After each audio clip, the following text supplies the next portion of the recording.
Hey, what's up, guys? Welcome to episode number 8 of our Islanders GM mode. So, in the last episode, we simmed a good chunk of the season, and we also made a big trade.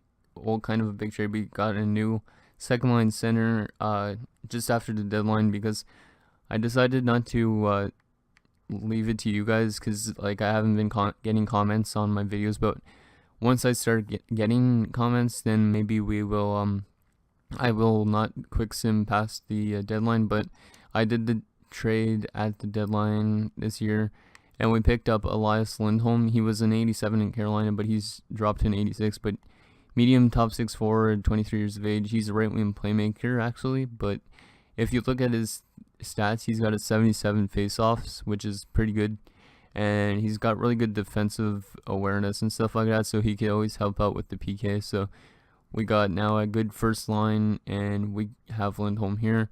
We could always, if we want to, make some changes. We could put Lindholm on the first line with John Tavares, who's up to a 95, and Andrew Ladd, and we can move Strome down to the second line center and make this just an all 85 line. But yeah, so let me know what you guys think about that.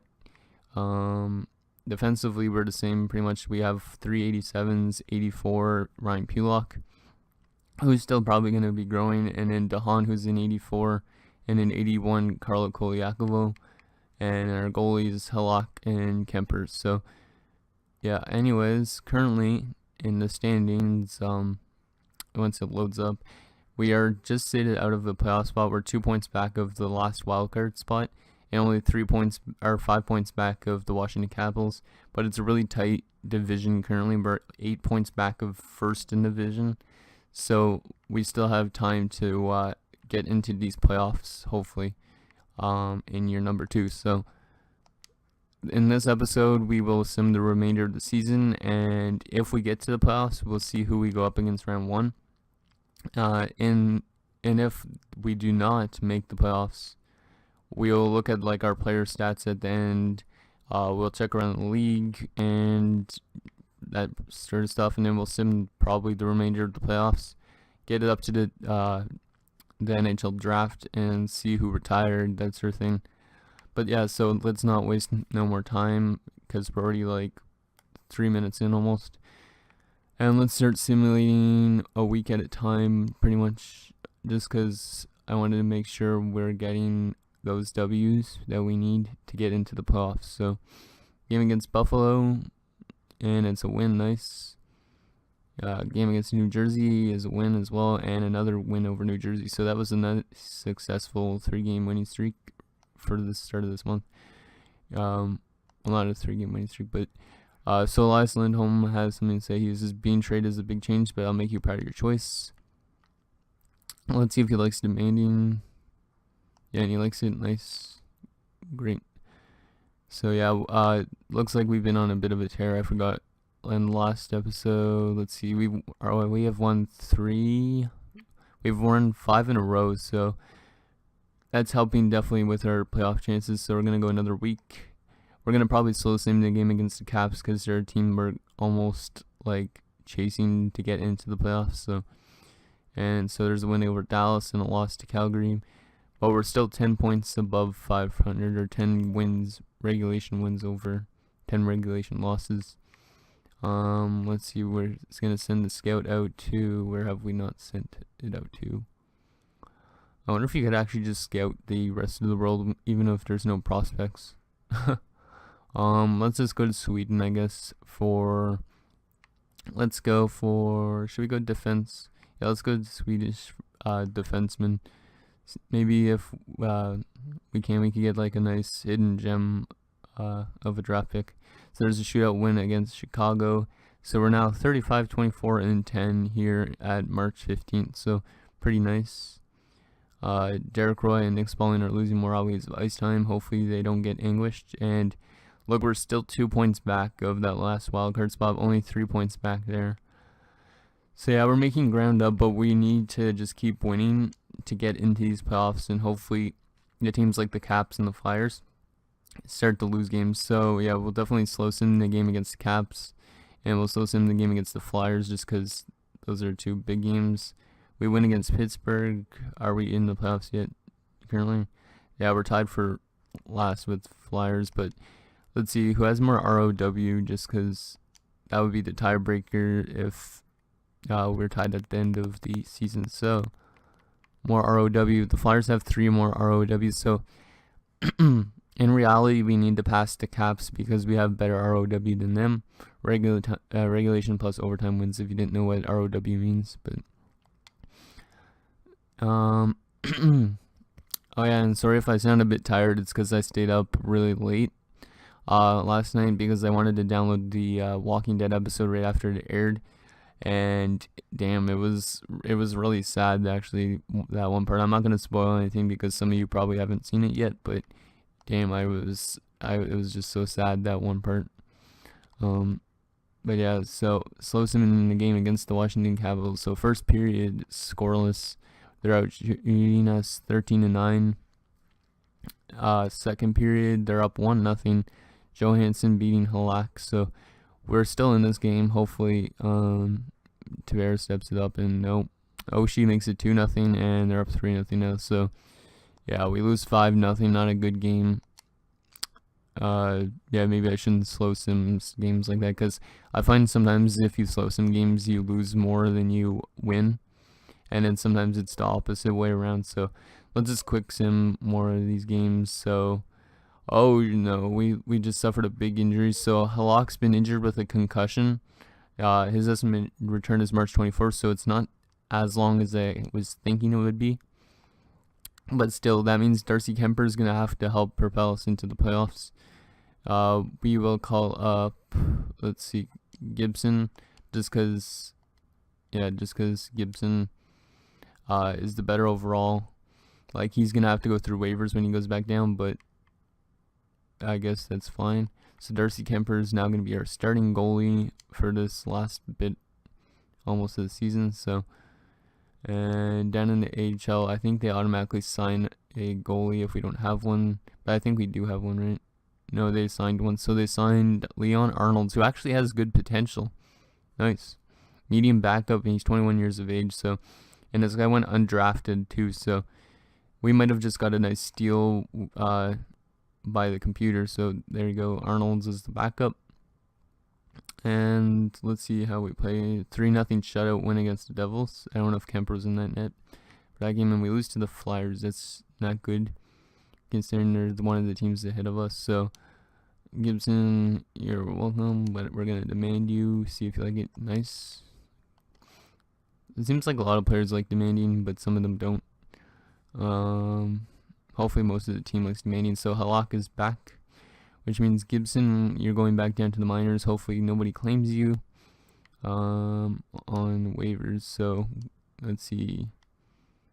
And he has successfully been sent down, I think, which is good, because I do not want to necessarily lose him, because he could be potential backup goalie maybe in the NHL for us. I don't know.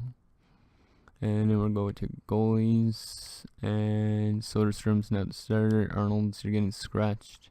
Even though you have good potential, we're going to scratch you. And yeah, Gibson could go there. So there's another loss to the Bruins. So I'm going to make some line changes just because we're tied for that last playoff spot. But we started to drop a few games. So let's put Lindholm on the first line, like I was saying, and we're going to have this as just an all 85 line. Let's see who has better faceoffs, Nelson or him, and it's Strome. So now it's 85, 85, 85, 83, 84, 83, and that's all the same. We could always put Bailey as the fourth line center, but I don't think he'd like it because of his ice time. Oh yeah, Melker Karlsson didn't like center position actually because he's not good at face-off, so we'll change that. So Melker Karlsson could play on the wing here, and then Bailey will be the center, and so on. Let's see, special teams, just change this up a bit. We'll put that like that. Yeah, that's fine. But actually, I think I'm going to put wait, actually, is Lindholm on the penalty kill like I wanted? Because I would definitely like to put him on the PK. I think yep, he is good, so we'll switch him right there because he has better face-off stats, and we'll actually take Karlsson off that time because we'd rather have Elias Lindholm as the centerman. Also, if you guys know how to edit though videos, so I could like just basically skip through all of my line edits, kind of like what Tobu does. That would be helpful if you guys could tell me how to do that, because I don't know if you guys like seeing me edit my lines all the time, and it adds a lot of time to my videos. And I heard the most attention span is, for students at least, is like 20 minutes, so I like to keep you guys entertained. So first game after this, with the line changes against Columbus, is a 3-1 win, and then a shootout loss to Minnesota. So there's some points, at least some big points. 2 more divisional games, a loss to the Rangers, 3-1. That's not good. And did we beat Pittsburgh? Yes, 3-0 win. So let's see, just are we in the playoffs currently still? Yep, we took over that spot, but we still have to keep winning games. We're tied actually with the Caps still with almost the exact same record. So as long as we just keep winning, we will get into these playoffs, which is good. I don't know if it was our off-season moves and stuff that helped you guys get to these playoffs, but hopefully, yeah, we could go far this year. Yeah. So game against Pittsburgh, another divisional team, and we win in a shootout. That's a big win. Let's see, Flyers, are they dropping more off? No, they're tied with us still. 2 points back of the Caps. So this is going to be a really tight race right to the end to see who gets in the playoffs. So the Caps game, this is a huge game. I'm going to slow sim it this time. Again, hopefully it works better than the last slow sim we did against the Caps. So yeah, let's see. First period is scoreless. We're out shooting them though, 16-7. So hopefully we could just keep this up and we could actually convert on our shots. So second period, still scoreless, 30-15. We are dominating this game, but their goaltender, it's probably Holtby, and that is keeping them in the game. 35 shots now. Holy crap. Yeah, we're getting a lot of shots. Almost at 40 shots in this game. And we finally solve Holtby's Josh Bailey getting moved to that center position on the third line. Makes it 1-0 for us. That's a huge goal for Josh, and we get an empty netter, Calvin DeHaan. So 2-0 shutout win over the Washington Capitals. That's a nice win. So Josh Bailey's 9th from Melker Karlsson and Shane Prince, and Calvin DeHaan's 4th from Tavares and Lindholm. So that's a nice win there. And let's just see, did that help us at all in the standings? So yes, we have the first wildcard spot now, and we're tied still with Washington. And Philadelphia is still right on our ass pretty much, and I'm right on Columbus's ass. So yeah, it's a really tight division. We could still pass Columbus even. But Carolina and Pittsburgh, we probably won't catch. And it looks like the Rangers aren't even a playoff team this year. I think last year they were, but like this year they seem to have shit the bed. Probably Henrik Lundqvist retired, but I don't remember, because we checked the retirements, I think, at the end of last season. So yeah, they lost somebody huge because they are below us. So okay, let's sim these last 2 games. So game against Rangers, might as well slow sim this just to see, see who gets points. Hopefully we could get into these playoffs. So first period, scoreless. They're out shooting us. Second period, they're up 2-0. God damn it. And third period, they win 3-0. So that's a big loss to take this late in the season. So it comes down to probably this last game of the season in Florida. So unless we clinch randomly right now. Let's just see. Did we clinch? No, we did not. Oh shit, yeah, no, we did not. So we, like, Washington's clinched, but we need to win, I think. Because if Philadelphia wins, it ties with us. They have more ROW, so they take our playoff spots. So we need to win this game. Win this game, and Philadelphia has to lose for us to make the playoffs, I think. Well, as long as Philadelphia doesn't tie us in points, then we should be good. So this is a big game. I'm gonna slow sim it, even though slow simming has been a bit of a bitch for us. Game against Florida, I don't think they're a playoff team, but I didn't check, so we're gonna slow sim the entire game. Hopefully we can get this done. If not, we're gonna be getting like a mid-round draft pick probably, unless we somehow move up in the draft lottery. And John Tavares, the captain, coming through in the clutch with the first goal of the game. So from a really bad angle too. So it's 1-0 after the first period. They have James Reimer in that, so it's not the biggest goalie to try and score on. It's not like a Braden Holtby or a Fleury or something like that.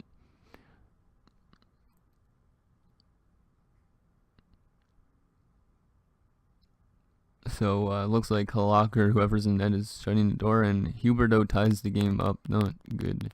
But then David Savard, the trade from last year's last year's draft, has given us a lead going into the third period. Shots are even still, but nice goal for David Savard, and it's a 2-1 game. That was probably like a power play goal too, I'd assume. And David Savard again with his second and late. So that trade worked out, it looks like, for us. We're up 3-1 late here. And Elias Lindholm, another trade deal, coming through 4-1 for your New York Islanders. So it looks like, guys, we're going to be making the playoffs, I think. Don't count my chickens before they hatch. But nice game. David Savard coming through in the clutch with a goal and with just over a minute left in the second period. And then adds a second goal, so that Johnny Boychuk deal was a good deal. And then Elias Lindholm from like our trade deadline just this year, coming through with just some extra insurance. Let's just look at the player stats, see who else got points. So Tavares' 25th goal from Laden Chiasson. So Chiasson, one of those guys as well that I picked up. David Savard's 10th from Bailey. David Savard's 11th from Melker Karlsson, who was a trade acquisition. And Elias Lindholm 16th from Tavares and Ladd. So pretty successful game. The 3 stars of that game were David Savard, Yaroslav Halak, and Captain John Tavares. So I think we should be making the playoffs unless Philadelphia has for some reason 2 games remaining in the schedule and they somehow pass us. But let's just see. Regular season has ended. Yep, we clinched. Nice. So yeah, we got that last wildcard spot just barely. Philadelphia just missing out on the playoffs. So yeah, they haven't really been into the playoffs since, well, they have been in the playoffs last year in real life, but they haven't really been to like the playoffs that good, so since like they went to the finals against Chicago. So let's see who we're up against in round number 1 in our first playoffs of this commentary, and we're up against the Ottawa Senators. Of course, it has to be against my favorite NHL team. So let's just save that. We'll look at the player stats and stuff for the season, and then we're also going to just check in and see what the Ottawa Senators lines are like currently. They're probably the same kind of idea because it's just a year into the future, so I would expect they wouldn't have too much new unless they have, like they had that trade, I think, in your number 1, like because they always trade for a veteran, but we'll see. So the player stats for this regular season, and then we'll check our team stats as well. So John Tavares is leading the way with 80 points this season, almost a point per game. Andrew Ladd with 66. He had a 20-goal season. Ryan Strome, 56. Elias Lindholm, 52. Not sure how much he had with us because I didn't check his points with Carolina, but we could probably find out in the videos that I've done. Melker Karlsson put up 50 points. So he was a pretty decent trade acquisition. He hasn't complained about his ice time yet, too. So Nick Leddy had 41, so pretty good points for a defenseman, 15 goals. Brock Nelson, 37 points. Michael Frolik, 34 points. Josh Bailey, 34. Prince and Cizikas, 33. David Savard, 32. Chiasson, 25. Kuhlman, 24. Pulak, 17. Hamonic, only 12. And Kolyakovo 10, Dahan 9, Derek Roy had 3 and 13, and Nick Spaulding had a goal in 1 game. So there's that. Let's just check the goals again and see who's leading his goals. So yeah, Tavares, Strome, Karlsson, and Ladd, followed by Lindholm, Leddy, Prince, Chiasson, and Savard and Nelson and Frolik all above single digits. Let's just quickly check plus minus. So plus minus, we had some good plus minus people, and then we had some really bad ones like Brock Nelson, Michael Frolik, all minus, really bad minuses. Brock Nelson especially was a minus 11. How about penalty minutes? Anybody lead us? Wow, so we didn't take really that much penalties this year, looks like, because our most penalty minutes for a player is Josh Bailey with 49 penalty minutes. In past years, it would have been probably like Cal Clutterbuck with like 200 and something, because Cal Clutterbuck takes a lot of penalties, but that's that. So our goalie stats, so Yaroslav Halak, he played 68 games this season. He went 33, 23, and 6 with a 2.53 goals against average and a 916 save percentage. So I think it was better than last year, so that's pretty good, I guess. Darcy Kemper played 20 games with a 2.2 goals against average, 9-8-1 record, and a 925 save percentage. So he played pretty good, but like for some reason the team didn't play good for him. Is like basically he went 9-9 with 9 wins and 9 losses. But he had a pretty good goals against average and a nice save percentage too. So I guess the team just didn't play good when he was in the net, which is kind of sad to see. But yeah, let's go check around the entire league for goals and points and everything. So the leader in points this year was Joe Pavelski, which is kind of surprising, with 86 points, followed by Gino Malkin with 84, Stamkos and Thornton 83, Dubinsky with 82. That's really surprising. Columbus, I don't know how a guy gets 82 points. Nikita Kucherov 82, our John Tavares with Jeff Skinner both 80 points, Sagan and Ben 78, so on like that. I don't see Crosby or Ovechkin anywhere. Don't know where they would be. Oh, they're right here. So Ovechkin put up 75 points only this season, tied with my favorite player Cam Atkinson. Austin Matthews also actually put up 74 points in his second season. So that's that. Where's Crosby? I have not even seen Crosby yet. McDavid's down here with 68 points and only with 21 goals, so that's kind of surprising as well. But where the hell's Crosby? Oh, there's Crosby. 20 goals and 46 assists. Only 66 points this season for Crosby. One of his worst seasons, I think, in the NHL yet. Let's see. So, leader in goals looks like Joe Pavelski. Nope. Evgeny Malkin takes the Richard, it looks like, with 38 goals. Followed by Pavelski with 37, Ovechkin with 36, Laine with 35, Jeff Skinner 35, Tarasenko with 33, Kane 33, and a lot of 30-goal scorers in the NHL.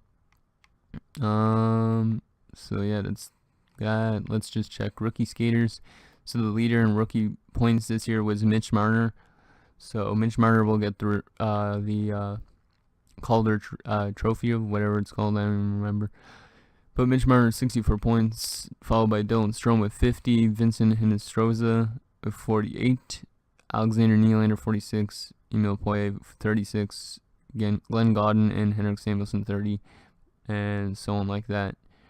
Let's check goalies and see who had the best like save percentage and stuff like that. So let's just see, sort by shutouts first.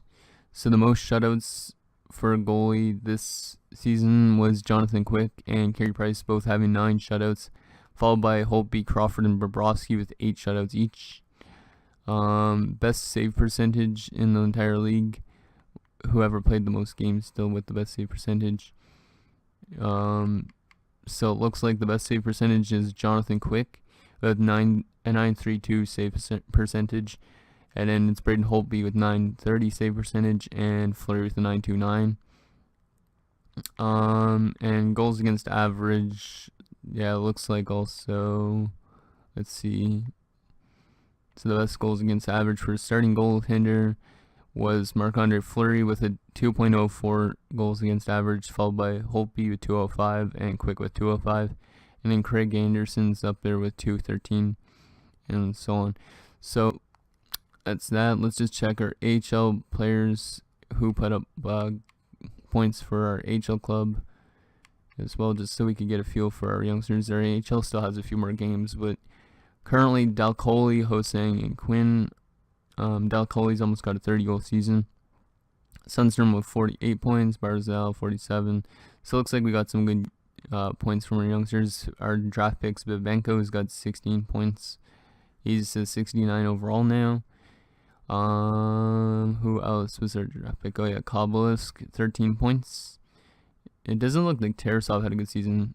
Yeah, Tarasov had 12 points, but he got 8 goals, so not too bad. And he's up to a 70 overall, so that's decent, I guess. And in our young goaltenders, let's see. So Gibson, he had 5 shutouts, 22, 21, and 3. So not a bad record. Soderstrom went 15, 7, and 1, so he played pretty good. And then, wow, the guy that they signed for us, Arnold, who's up to a 74 actually, he did not allow a single goal in 2 games that he played for us. He made, 15 saves. Doesn't say he got any shutouts, but he did not allow any goals, and he won 2 games. So I guess he just came in like to replace goalies, but he did not allow a single goal in the time that he played with us. I don't know if Bridgeport made it into the playoffs as well, and they're up. I don't know who they'd be up against, but yeah, Bridgeport made it to the playoffs this year as well in the NHL, so that's good news.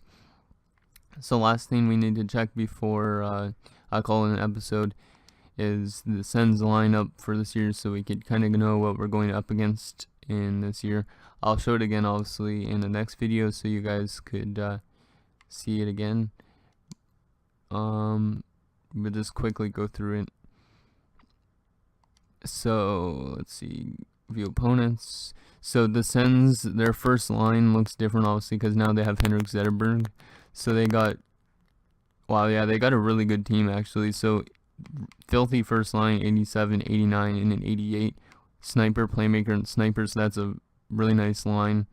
And then second line, you got the power forward, Mark Stone, 88, Turris, 88, and Camilleri, who's an 87, so another power forward, playmaker, sniper. So that's a filthy top 6. And then a very good third line here, 84, Curtis Lazar, 87, Derek Brassard, who might complain about his ice time there, I don't know. 85, Clark MacArthur, so yeah, pretty good third line. And then the fourth line kind of drops off a bit, Chris Kelly, 81, Zach Smith, 83, and Daniel Winnick, 82. Defensively, they have 94 Eric Carlson, and Cody Ceci, who's an 86, followed by Dion Phaneuf, who's an 86, and Method, who's an 84. So Carlson's nice in that top pairing. Ceci is pretty decent, could be a bit higher, and then these two are pretty nice. Method could be a bit higher. And then their last defensive pairing, they have Mike Weber and Mark Borviesky, so 2 81s. So that could be a lot better as well. So I don't know really what to make of it yet. And then in net, they have Craig Anderson and Andrew Hammond. So a really good starting goalie and an okay backup. Scratched, they have JG Pajot, who's a 77. So he's probably dropping off because of ice time. But that makes sense. So yeah, I think they have the better lineup currently. Let's just check what the game gives their overall stats. So yeah, we'll back up. So currently, they say we have the same for offense, the same for defense, and they have better goaltending. So I guess it'll come down to who could score more goals. So it might be a bit of a shootout this series. So yeah, so thanks guys for watching this episode. We'll see you guys back here with episode number 9 when we face the New York Islanders in round number 1. Yeah, so see you guys.